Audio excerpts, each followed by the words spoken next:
pinapasok hugot niya ay may nakasilip pala hanggang sa, "Dear Ate Vine, isa po ako sa masusugid mong manunood. Dahil sa panonood ko, ay gusto ko rin ibahagi ang aking karanasan. I don't care kung maraming basher dyan, ako naman ito at hindi kayo, di ba?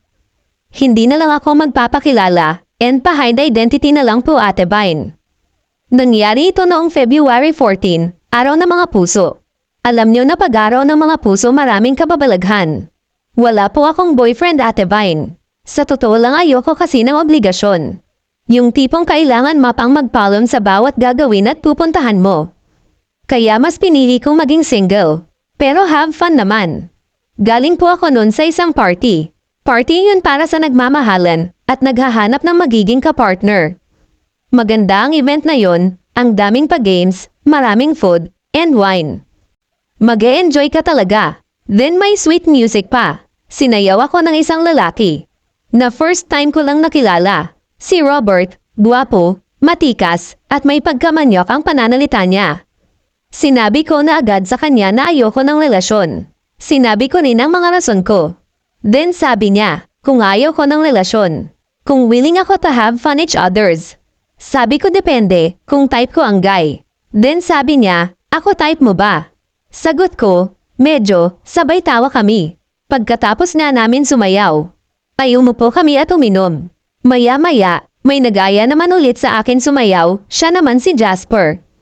Pinagbigyan ko naman, baka sabihin, saplada naman ako.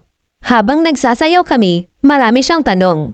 Ang pinakahuli niyang tanong, kung may boyfriend ako. Then ganun ulit ang sabi ko. Ayoko ng relasyon, gusto ko lang mag-enjoy sa buhay ko, kung saan ako dadalhin ng mga pako. Pagkasayaw nga namin, umupo ulit ako sa tabi ni Robert, at uminom ng wine. Mga 11 PM pa lang iyon ng gabi. Kasarapan ng kasiyahan sa loob ng benyo. Nang niyaya ako ni Robert sa labas, akala ko kung bakit. Mag-enjoy daw muna kami habang busy ang lahat.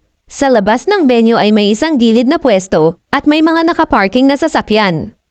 Doon niya ako pinuwesto. Parehas lang kaming nakatayo pa ang aming nais. Dahil dress na maiksi ang suot ko, hindi na siya nahirapan pa. At doon niya labas niya si tutoy niya, ay napansin ko na may nakasilip sa amin mula sa sasakyan. Pinanood kami. Nung kami ay pinona ko na si Robert sa loob. At pinuntahan ko yung nasa sasakyan. Pagkatok ko binuksan naman niya. Si Jasper pala at niyaya niya ako sa loob ng sasakyan niya.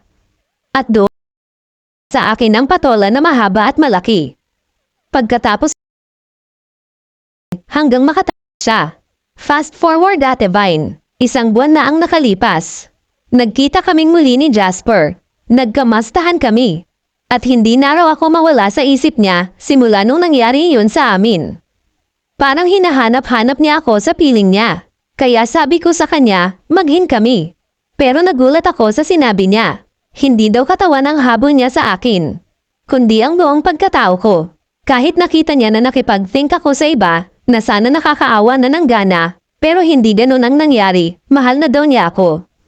Matagal niya akong hinanap, bigyan ko raw siya ng pagkakataon na maging parte ng buhay niya. Kaya daw niya nagawin ang prinsesa at ibigay lahat ang nanaisin ko. Basta pakasalan ko lang siya, para sure na siya na lang ang lalaki na gagalaw sa akin. Hindi ako nakaimik sa sinabi niya Ate Vine. Parang sa isang banda ng puso ko, na may kumirot dahil may isang lalaki na gusto akong seryosohin. Pero sa isang banda naman, may takot akong nararamdaman dahil nga nakilala niya ako sa pangit na pagkakataon.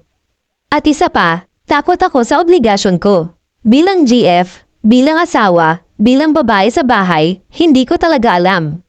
Sana naman may matino akong mabasa dito na magbibigay ng matinong payo. Salamat!